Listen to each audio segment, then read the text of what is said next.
अस्सलामुअलैकुम दोस्तों, मैं हूं असलम आलम और आप देख रहे हैं गल्फ़ एक्सपर्ट। मेरी एक आंख से कम दिखाई पड़ती है या ये कि मेरी एक आंख डैमेज है, तो क्या मेरा वीज़ा कतर में निकलेगा या नहीं? दोस्तों, ये सवाल आप लोगों की तरफ से आया है। मैं सवाल पूछने वाले भाई का नाम नहीं लूँगा ताकि वो कुछ अलग फील ना करे। दोस्तों, इस तरह की जानकारी इसलिए आप लोगों के साथ शेयर कर देता हूँ ताकि आप में से किसी का भला हो जाए। अगर जानकारी अच्छी लगे तो वीडियो को ज़रूर लाइक करें और इसी तरह की जानकारी के लिए इस चैनल को सब्सक्राइब करें। अगर किसी की एक आंख डैमेज है या कम दिखाई पड़ती है तो फिर भी कतर में वीज़ा निकल जाता है, क्योंकि दोस्तों मैंने कई लोगों को इस हालत में देखा है काम करते हुए। मेडिकल भी पास हो जाता है, कोई मुश्किल नहीं है।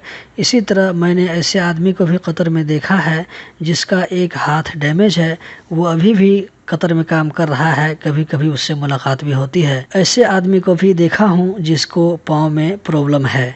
दोस्तों, मैंने असल बात बता दिया, अब आपके ऊपर है कि इस हालत में कतर आना चाहिए या नहीं। वीडियो देखने का बहुत बहुत शुक्रिया।